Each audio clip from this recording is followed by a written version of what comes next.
So in this video, I thought I'd talk about my memories of my early childhood in the mid to late 90s.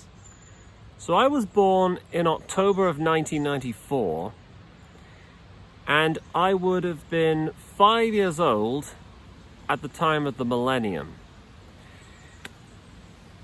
You may have noticed, at least for the past few years, I think even for the last decade or so, and even now, there's a great wave of nostalgia for the culture, the technology, the socio-temporal zeitgeist of the time.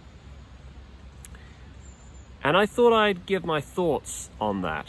Anyone who's just to give you a number of examples, there's this American comedy channel on YouTube called Sky Corp. I love their videos so much. They're so funny. Yo, what up? It's Lars. Vote for me for class president, cause I'll fuck your mom and your dad. You wanna be hip? You gotta suck your own dick. Wiggity what? You gotta suck your own dick. It's a comedy troupe where every single episode is shot with VHS or Betamax camcorders,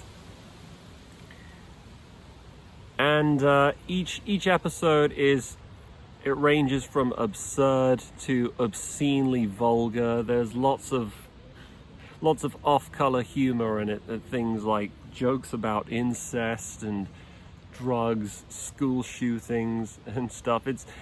It's not for everyone, but I love these kinds of videos. I just find them so funny. But more than anything, the nostalgia element of channels like Sky Corp, there's really something to be said about why we're seeing so much of it. And similarly, more broadly, there is just people seem to be pining for a time period that no longer is.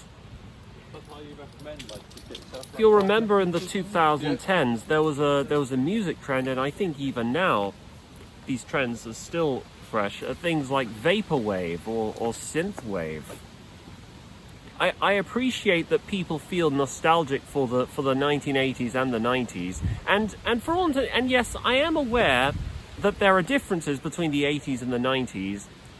But for most of the time period, the technology used in both decades was broadly similar. I mean, VHS tapes, for instance, video cassettes, they were used throughout the 80s and 90s, and even music tapes, cassette tapes were used up until around, I think, the late 90s is when DVDs and CDs, no, not DVDs, sorry, CDs started becoming more widely used. DVDs weren't a thing until the 2000s. And yes, there were definitely things different. There are a lot of things that demarcate the 80s from the 90s in terms of what was going on in the world, who was prime minister or who was president. But the key thing that I feel, the appeal that they both have, the reason why so many young people are enamored with this time period and with this culture is because it was a time that predates the internet. So internet, mainstream broadband internet, wasn't really a fixture of most houses until at least, the mid to late 2000s, I think. That's when we got broadband internet. But there are lots of people who got it before then. And I've seen a lot of videos. I've seen a lot of video deep dives about this on YouTube. And the turning point, the critical turning point that changed everything, it was around 1995. It was when Windows 95 was released. It was an amateur user-friendly program that allowed people to access the internet. It made their PC a lot more functional, And the PC was no longer seen as an odd curiosity or just a tool you used for working or paying taxes, but it became a personal computer. It became a mainstay of the household in the same way that the television or the radio was. And I feel like it was around this time, it was before then, actually. This is what most people think of when they look back on the 90s. I'm getting sidetracked here. What are my personal lived experiences of growing up in the 90s? So my earliest childhood memories would have been formed, I think, when I was 3 or 4, and they're very fragmented. They're very fragmentary. They're really delicate. Like, the more I try and look into and try to focus on them, the more I lose track of them. They disappear. They're ethereal like that. But I'll tell you some things I remember. So, back when I was 3 or 4 years old, my family and we lived in pretty much an average house in Purford, I think, in Woking, in Surrey. There's a house that I lived in up until the early 2000s. So a lot of my early childhood memories are associated with living inside that house. One occasion I have is, I must have been 3 or 4. I remember there was a box of matches. I took out one of the matches out of curiosity, and I struck the match and managed to get it to light. And I think what I wanted to do was, I wanted to light one of the candles. There was a candle in, and my mother was horrified. She took the match out of my hand, and she might have punished me. She might have given me a smack, but honestly, I don't remember what happened after that, because, as I've said, these memories are completely fragmentary. I can scarcely hold on to them. There's plenty of camcorder footage of me as a very young child at the time, and looking back, what I notice about me as a youngster back then is that I had so much energy. I was off in my own little world, playing with my toys. Obviously, this was a time before iPads and iPhones, and the internet technically existed, but it was dial-up, and you needed an actual PC to use it. So the internet, now, I didn't even know about the existence of the internet until I was 8 or 9 years old. But I was definitely very happy during those times. I was very happy. One of my favorite things to do, even though I wasn't very good at making friends. I was very good at getting into fights, winning some and losing some, but I hadn't quite figured out the lark of actually talking to people. And that's the beautiful thing about being a young child.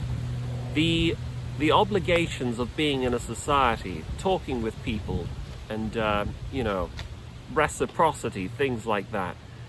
That all flies over your head. It's not until you reach your adolescent stage, it's not until you begin to notice things like popularity and the opposite sex that these things start to occupy your mind. So I definitely look back happily on that times. Sort of, it was like my experience of being in the Garden of Eden, and the fall would have been me when I was hitting puberty, probably. Anyway, one of my favorite things to do, lots of things I like doing, we had a big, expansive videotape collection. I would often watch videotapes. I know there's a lot of people who are going to share this opinion I have, but I've always loved video cassettes. I never liked DVDs. Like, I understood why DVDs became popular, but to me, they were cheap, they were tacky, even though they offered so much more in terms of functionality. Even though with a DVD you could watch closed caption subtitles, you could watch foreign language dubs, you could watch special bonus features or director's commentary, none of that interested me. I don't have any fondness for when I was just a bit upset when they phased out the sale of video cassettes, because there's always something quite romantic and beautiful about the experience of sitting to watch a movie on a tape.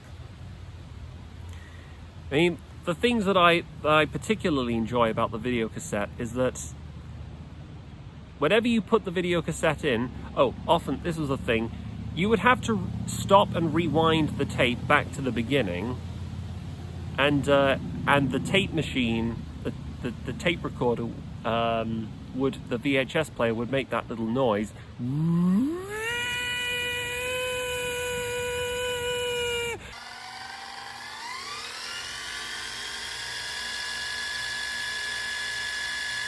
And the numbers, yes, there was a ticker.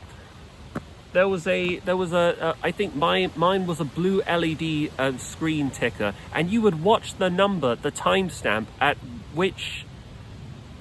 what point of the movie of the videotape you were watching. So you would watch the number cycle all the way back until it reached 000. And for some really odd reason, as a 5 or 6 year old child, that just really fascinated me. Big numbers, they really fascinated me.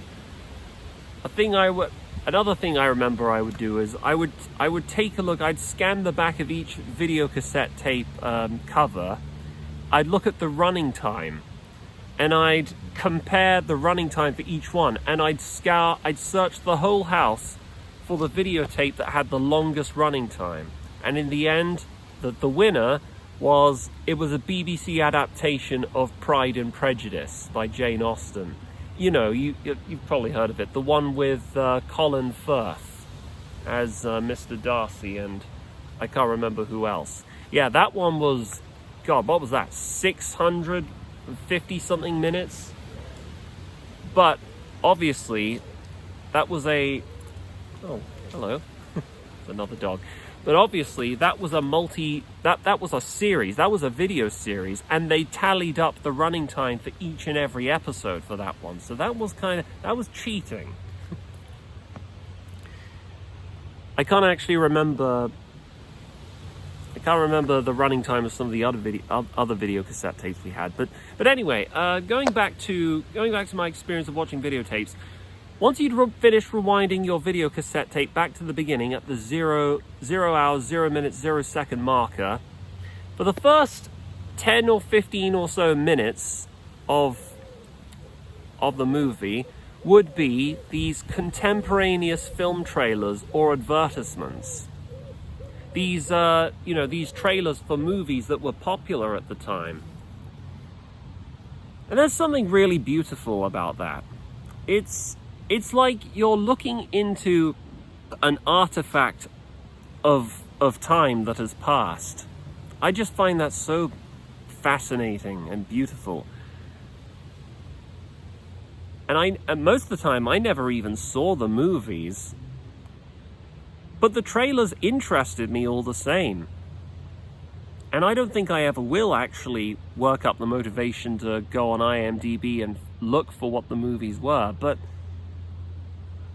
it's very hard for me to put into words. But in a similar vein, one of my favorite experiences of going to the cinema is looking at the ads and the film trailers that play before the movie starts.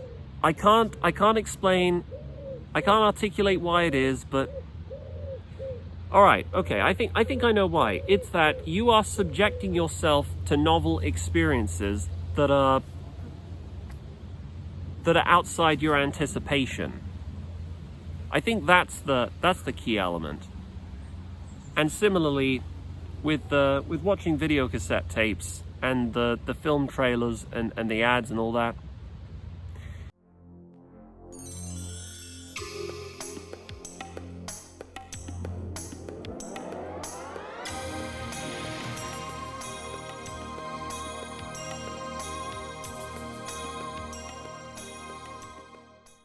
some of the ads that we would see for the VHS tapes that you would watch, a lot of them were anti-piracy ads.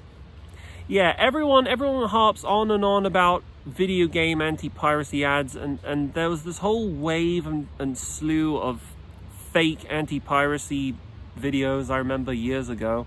But back in the mid to late 90s, piracy was a real deal. It was a real threat to the entertainment industry, to the video industry.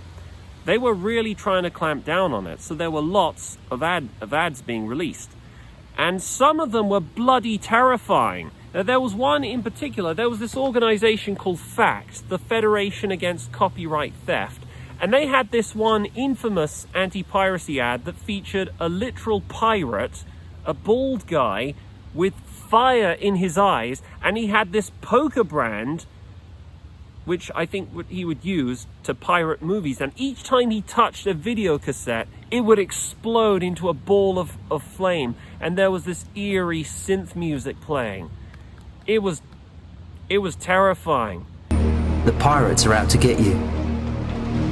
Don't let them brand you with their mark. Piracy funds organised crime and will destroy our film and video industry. Piracy costs jobs and will destroy our music and publishing industry. Piracy funds terrorism and will destroy our development and your future enjoyment. Don't let the pirates burn a hole in your pocket. I mean, imagine watching that as a 5 or 6 year old boy. Yeah, that gave me nightmares. That gave me the creeps. But all the same, weirdly enough, I feel like I can't even remember the last ad that I watched on TV, because they all just blend seamlessly into one another. Perhaps I've changed now that I'm an adult, now that I'm in my 30s. Maybe it's my recollection of events and my perception of things that has changed. But I just feel like there was a creative spark back there. They took certain risks back in those days that you don't really see now. Or maybe it could be something to do with the fact that due to the prevalence of tangible media like video cassettes and DVDs back then, a lot more people integrated this into part of their culture. And of course, television was a lot more common. But nowadays, a lot of people don't watch television. A lot of people don't watch DVDs. Most people just stream movies illegally, or they use subscription services. Ads are now seen as annoying. We just want to skip through them. That's why we use things like AdBlock. Fun fact, I actually have a YouTube Premium subscription because I was that damn tired of sitting through ads while watching films. What can I say? But I never saw ads back in those days. I never saw them as annoying or a waste of my time. I found them genuinely fascinating for one of the reasons I just mentioned. And there were plenty of others too. Hello. and there were plenty of others as well. I didn't even mention, what was the first movie I ever remember watching? The first movie I ever saw in the cinema, it was Star Wars Episode 1, The Phantom Menace. Now, older people, Gen X and boomers, they're going to roll their eyes and say, that movie was shit. It was awful. It was such a bad movie. But you got to understand, me being a 4-year-old boy, was I 4 or I might have been 5 years old, I forget, and watching that film for the first time, I loved it. I have such a deep sentimental attachment to the Star Wars prequels. I loved the lightsaber fights. I loved the serious acting of Liam Neeson and Ewan McGregor. I enjoyed the prequels more than the original episodes 4, 5, and 6. obviously this is all colored by the fact that I was a youngster. I was a young boy when I first watched them. They were the episodes I got exposed to first. And I think we can all collectively agree that episodes 7, 8, and 9 are definitely worse than either of them. I refuse to acknowledge them. They're not canon. They're fan fictions at best. But yeah, Star Wars Episode 1, The Phantom Menace, that was the first movie I ever saw. Oh, and that reminds me, another thing I remember is we had a promotional movie poster of The Phantom Menace somewhere in our living room, and it had a big eerie close-up of Darth Maul's face. And I remember being bloody terrified. I must have been, how old was I? 3 or 4 years old? And I bawled my eyes out. My mum had to take that down. So that's another thing I remember. Yeah, often, when I couldn't sleep at night, I would go downstairs into the lounge. Actually, I think I might have been 7, 8, or 9 at this time, when everyone else was asleep, and I would watch videotapes. The same videotapes of the same movies.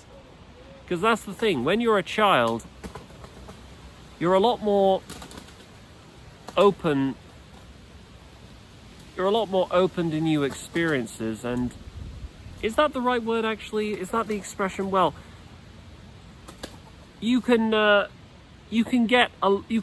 a lot more fascination from doing mundane things, like watching the same movies over and over again. And that's what I like to do. But would I actually watch it? What are those bloody pigeons doing? There's 2 pigeons up there. I think one of them's trying to mate with the other ones. Can you pigeons rape each other somewhere else? I'm trying to record a video log, god damn it.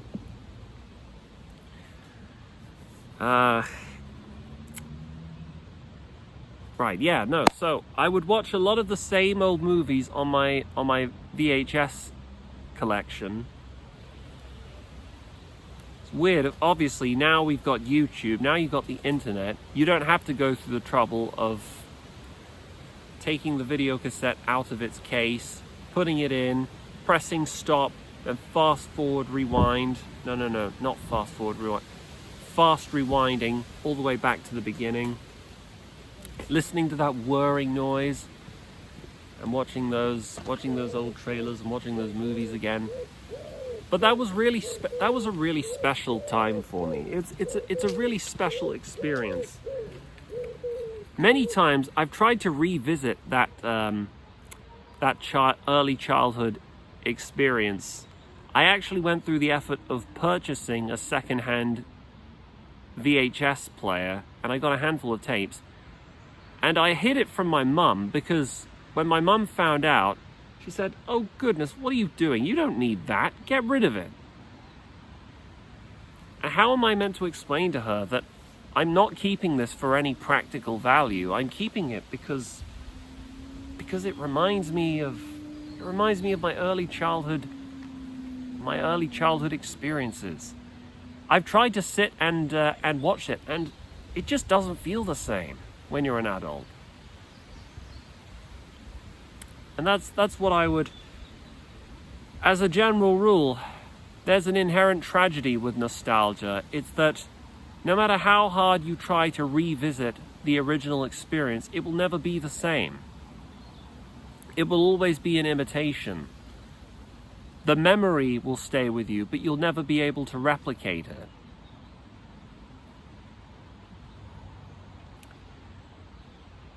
But I do think this explains why a lot of people, certainly a lot of people within my age bracket, yearn for the time period before the internet came into existence. Now, as I said earlier, I was only alive for 5 and a bit years, 5 years and a few months before the 2000s came along. My early childhood memories, I mean, as I've said, there's bits and pieces that I can remember, but not a lot. But I do remember being a lot happier and a lot more carefree. What are some other things I remember? Oh yeah, there was a tire swing. Yeah, I remember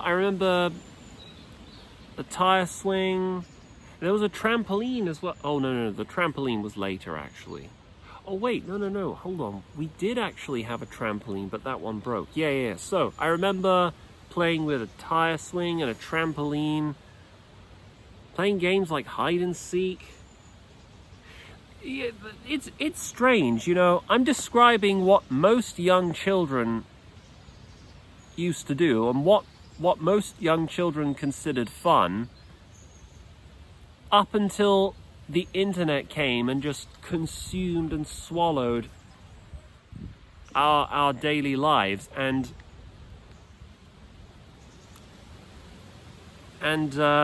well, it kept us all inside and indoors. I do think that a lot of things have been lost with not just the creation of the internet, but certainly also the creation of iPods, iPhones and iPads. I do think that if you're a parent and you let your children play with an iPad, you're a lousy parent. I don't think we're in any position right now to understand the extent of the psychological damage and the mismatch of expectations we're putting on these iPad children. We're not going to reap the harvest of the seeds we've sown until probably a decade from now. But iPads should not be for young children. Children need to be socialized in the way that nature intended them. They need to get into fights. If they're boys, they need to get into playground scraps. They need to do that thing where they pretend they've got guns in their hands and pew, pew, pew, pew. They need tire swings. They need trampolines. They need Laser Quest. I think we should pass a law making it illegal for anyone under the age of, I would say 16, definitely under the age of 10. I don't even think YouTube Kids is a substitute for, because we're complicating. The internet is a tool like any other, and obviously there's much to be said about the fact that I am currently using the internet to tell you about my experience of what life was like before it. So obviously the irony of the situation is not lost on me.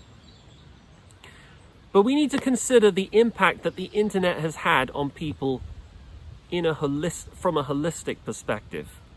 From on balance, has it afforded more harm than good on a society? And I would argue that it has caused a lot of harm, but a lot of the harm that we see is vague and abstract and hard to pin down. All we can say, though, is we can definitively state that we're seeing a lot more dysfunctional and unhappy people, and there's definitely a turning point around the mid to late 90s, which was when the internet started becoming more widely adopted and it started growing.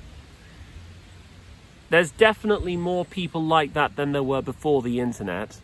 People might even say that television has had a role in that, and well, honestly, that's a different kettle of fish, because obviously I have no living memory of what life was like before television, and I don't even think my parents did either. But technology isn't an unqualified good. It needs to be controlled, and it needs to be used effectively. But if technology is allowed to grow without any checks and balances, then we won't be able to react in time to assess the damage it's caused until it's too late. And I feel like now we're already seeing that. This is totally speculative, by the way. I don't claim to be an expert on the subject. I don't claim to be a psychologist or something like that, but Isn't it strange how we're seeing so many mentally maladjusted young adults who have things like autism, ADHD, social anxiety, depression? It's just, isn't it significant that we're seeing all of this now when these young adults would have grown up at around the exact same time when the internet started becoming widely available and adopted in people's houses? Could we not infer maybe that there's a causal link? It could just be a coincidence, but it could also be the case that technology has rapidly outpaced our society's ability to integrate and deal and cope with it, to the point now where more generations of young children are being ineffectively socialized, which are leading to problems that nobody could have possibly anticipated in the past. Now you can take that theory with a pinch of salt. I'm probably not the only person to have come up with it, and I'm not seriously, literally arguing that the internet is causing autism. Maybe the internet is making autistic traits worse. But the real causes for autism, ADHD and all that, I think probably there's a prenatal basis, or we may well never know. But I suspect a lot of people secretly feel the way I do, and I think that this is why lots of people, lots of young men, especially young men of my age bracket, secretly yearn for the time period decades ago, back in the 90s, back when the internet was just a small seed and it was only growing and nobody was in any position to understand what it was capable of doing, back before it had rapidly changed and transformed our society. Certainly, I haven't even mentioned the political changes that have changed since then. You know, Tony Blair became Prime Minister in 1997, the new Labour government, and that was the dawn of the age of mass immigration. But I've spoken long enough. Maybe I ought to probably talk about that in a separate video. But those are just some of my thoughts. Overall, obviously, of course, I miss the 1990s. I do wish sometimes that I could wake up as a young boy again and take note of how many things are different back then, how many fewer tattoos and piercings there were, how much happier and how much more prideful people were in their country, how society just didn't appear to be completely flying off the rails. People still had faith in the institutions. Before September 11th, we had a lot of pride.